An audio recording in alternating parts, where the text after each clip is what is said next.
마태복음 5장부터는요,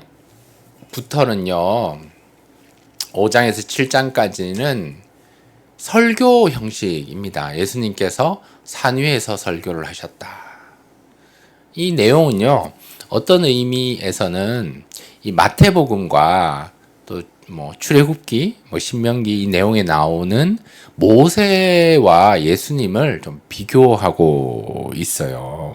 그래서 모세가 출애굽을 했기 때문에 예수님도 애굽으로 어릴 때 피난 갔다가 이스라엘로 오게 되는 거죠. 또 모세가 홍해를 통과했기 때문에 예수님도 요단강에서 세례를 받은 거거든요. 모세가 광야에서 40년을 보냈기 때문에 예수님도 광야에서 40일을 보냈어요. 모세가 산 위에서 율법을 받았잖아요. 그렇기 때문에 오늘 마태복음 5장에서 7장까지 예수님도 산 위에서 하나님의 말씀을 선포합니다. 어떤 의미에서 모세가 모세 오경을 기록했다 그러잖아요.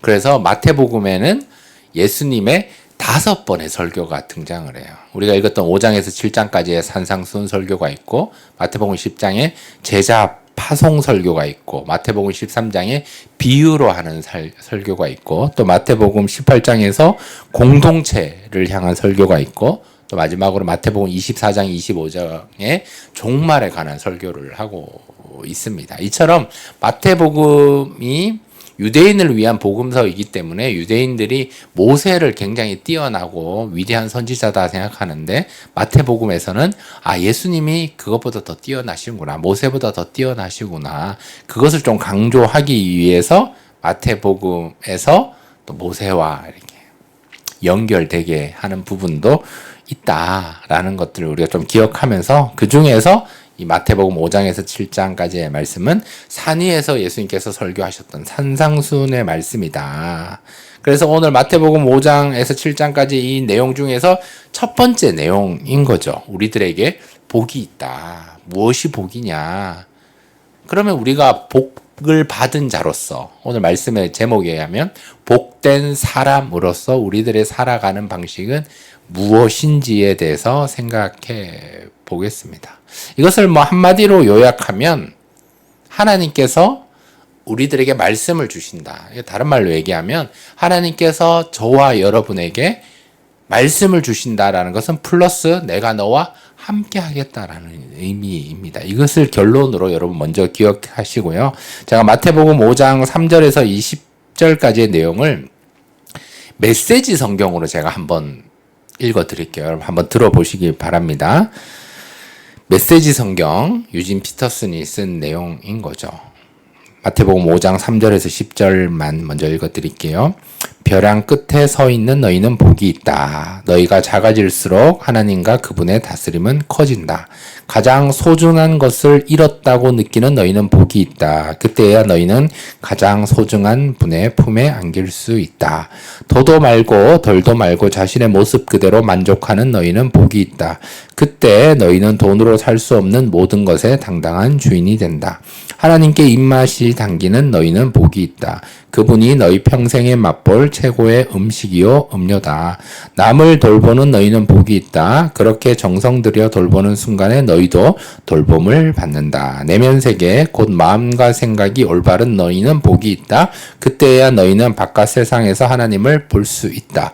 경쟁하거나 다투는 대신에 협력하는 모습을 보여주는 너희는 복이 있다. 그때 너희는 진정 자신이 누구이며 하나님의 집에서 자신의 자리가 어디인지 알게 된다.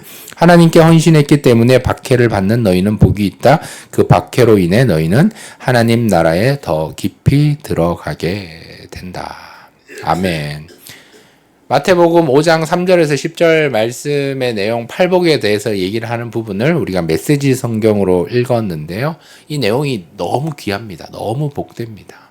이것들을 우리가 하나님의 말씀으로 잘 받아야 되고, 우리가 복을 받은 자로서 복된 사람으로서 어떻게 살아가야 되는지를 우리가 생각해야 합니다. 제가 그러면 질문을 한번 드릴게요. 이 산상순, 이 팔복의 말씀, 그리고 그 뒤에 소금과 빛에 관한 이 말씀, 누구를 위한 말씀일까요? 왜 이 말씀을 우리들에게 주셨을까요? 이 말씀의 목적은 무엇일까요? 이것을 우리가 한번 생각해 보면 좋겠습니다. 마태복음 5장 3절에서 10절까지 나오는 이 팔복에 관한 부분, 때로는 구복이라고 얘기를 하는 이 부분은 어떤 의미에서는 세상의 눈으로 보면 실패한 자들 같아요. 손해보는 자들이거든요. 힘들어하는 자들이란 말이에요.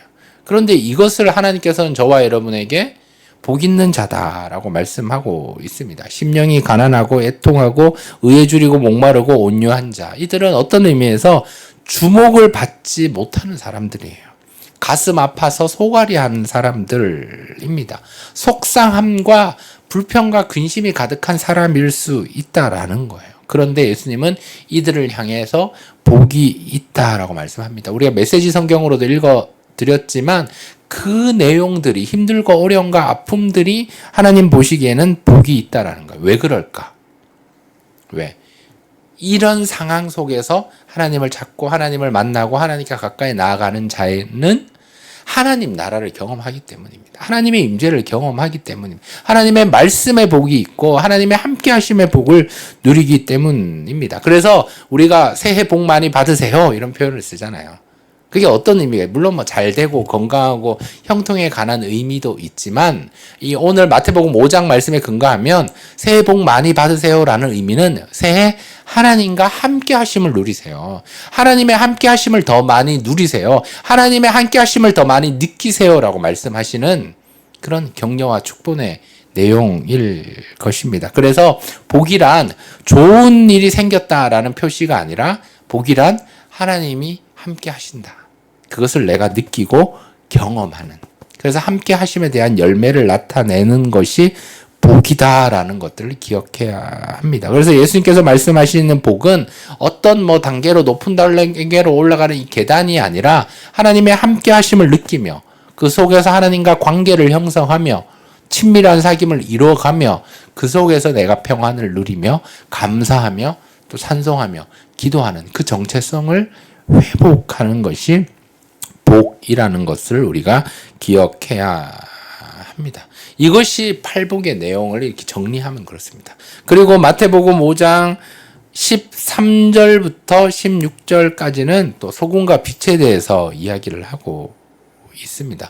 성경은요, 언제나 빛이 되어라, 소금이 되어라, 이렇게 말씀하시지 않는다는 거예요. 왜냐? 이미 하나님께서 저와 여러분을 소금과 빛으로 만들어 주셨고 명명해 주셨어요. 그래서 너희는 소금이다. 너희는 빛이다라고 먼저 선포하신다는 사실을 우리가 기억해야 합니다. 다시 말하면 이렇습니다. 복된 자, 복된 사람들이 살아가는 방식이 뭐냐? 소금처럼 살아야 되는 거예요. 소금과 빛에 비유하시는데 이 소금은 작지만 음식의 맛을 바꾸게 되는 거예요. 그래서 소금이 자기 역할을 하려면 어떻게 해야 되죠? 음식에 들어가서 녹아야 되는 거예요. 녹아야 되는 거죠. 자신을 드러내지는 않지만 자기 자신이 전체가 사라지면서 소금의 맛을, 그 역할을, 본질의 역할을 감당하는 거죠. 이것이 복된 사람이 살아가는 방식이라는 거예요. 그래서 너무 짜다 이게 아니라 나를 은근히 녹여서 나를 주장하거나 막 이렇게 타협하거나 이런 모습이 아니라 은근히 녹아들여서 세상을 변화시키는 모습. 그래서 하나님께서 저와 여러분에게 소금이다라고 말씀을 하신다는 거예요. 또한 빛으로 또 말씀하시거든요. 이 빛이 뭐냐 하면요, 여러분 일부러 비추지 않아도 빛은 그 자체로 광채가 난다 그러잖아요. 어둠 속에 있으면 그 빛이 또렷하게 밝아진다라는 거예요. 그래서 예수님께서는 저와 여러분에게 너희는 세상의 빛이다 라고 말씀하시는 것은 조심스럽게 너가 빛일 수도 있고 아닐 수도 있고 연약할 수도 이게 아니라 너희는 확신해서 너희는 빛이다 라고 선포하면서 빛의 열매를 맺는 삶을 살아라. 빛이기 때문에 비추는 삶을 살아라 라고 말씀하시는 선포이고 선언입니다. 이 사실을 우리가 기억할 때 우리는 자꾸 신앙을 감추는 것이 아니라 숨기는 것이 아니라 세상 가운데 드러내는 삶으로. 소금은요, 나를 녹여서 좋은 맛을 내는 그런 역할이라면 빛은 내가 하나님의 자녀임을 드러내는 삶. 예수님의 향기를 나타내는 삶. 제자의 삶을 살아낼 때 하나님께서 보시기에 이게 복된 사람이다. 그것이 살아가는 방식이다라고 말씀하고 있습니다. 우리 마태복음 5장 16절 말씀 우리 다 같이 한번 읽어볼까요? 시작. 이같이 너희 빛이 사람 앞에 비치게 하여 그들로 너희 착한 행실을 보고 하늘에 계신 너희 아버지께 영광을 돌리게 하라. 아멘. 복된 사람이 살아가는 방식의 그 최종 목표는 뭐냐면 착한 행실의 열매를 맺는 거예요. 그리고 마지막이 뭐였죠? 너희 아버지께 영광을 돌리게 하라. 하나님께 영광을 올려드리는 삶. 말씀의 거울에 나를 좀 비춰보고 나는 복된 자인가? 말씀의 거울에 나를 비춰보고 나는 하나님과 함께하고 있는가? 말씀의 거울에 나를 비춰보고 나는 하나님과 깊은 친밀한 사귐이 있는가, 관계성이 있는가라는 것들을 돌아보고 더 나아가서 소금과 빛의 모습으로 나를 녹이기도 하고 맛을 드러내기도 하고 빛으로서 내가 하나님의 자녀임을 드러내서 선포하는 삶으로 하나님께 영광 올려드리라고 말씀하고 있습니다. 그런데 저희들은 어떻습니까? 말씀의 거울에 나를 비춰보면 어떻습니까? 연약한 거예요. 형편없는 거예요. 말씀의 거울에 보니까 나는 이렇게 못 사는구나. 나는 이렇게 부족하구나. 이렇게 뭔가 연약하고 부족하고 형편없고 이런 것들을 자꾸 보게 되는데 특별히 이 팔복의 말씀에 나를 비춰보면 더 무력해지는 것 같아요.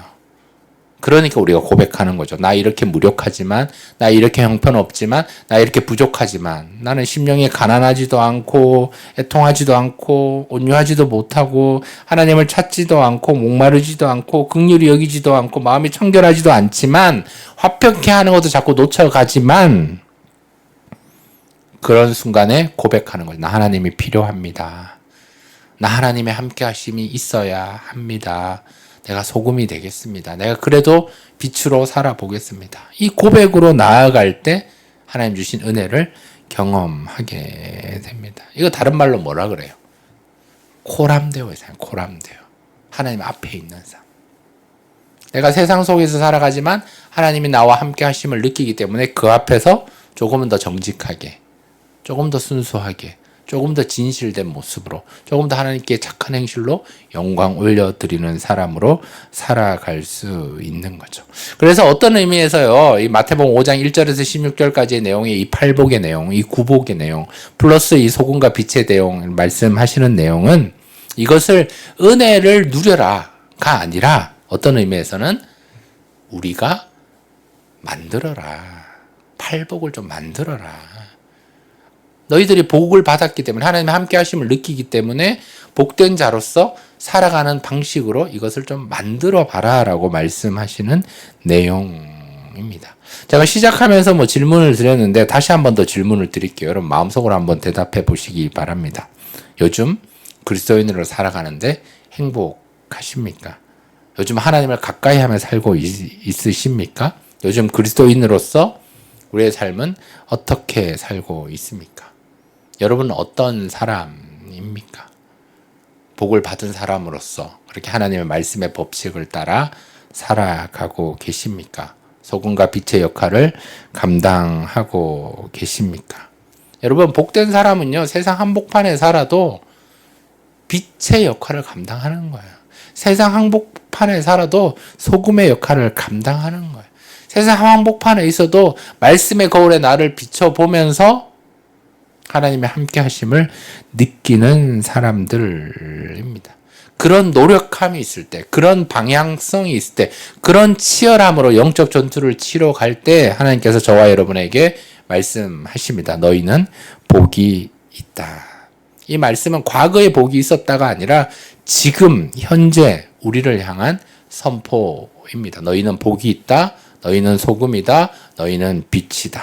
이것은 방향성을 제시하는 하나님의 부르심이고 하나님의 선포입니다. 그래서 하나님의 사람은 하나님의 복을 받은 자는 하나님의 함께 하심을 누리며 느끼며 또 이것들을 만들어가는 삶. 왜? 하나님의 그 은혜가 있기 때문에, 하나님을 소유한 자이기 때문에, 하나님의 필요하심을 느끼기 때문에 하나님을 향한 갈망함으로 나아가는 자들이기 때문입니다.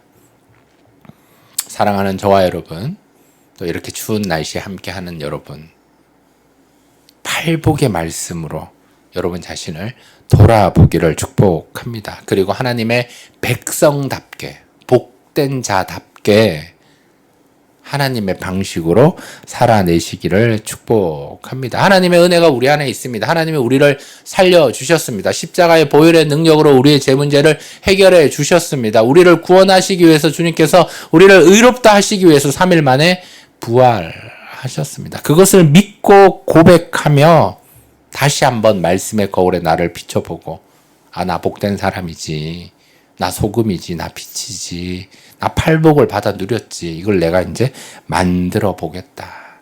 그렇게 결단하며 선포하며 또 하나님의 함께 하심을 또 느끼며 경험하며 하나님의 마음을 깨달을 수 있기를 주님의 이름으로 축복합니다. 그래서 우리가 아무리 부족하더라도, 연약하더라도 우리의 태도와 방향성은 항상 주님께.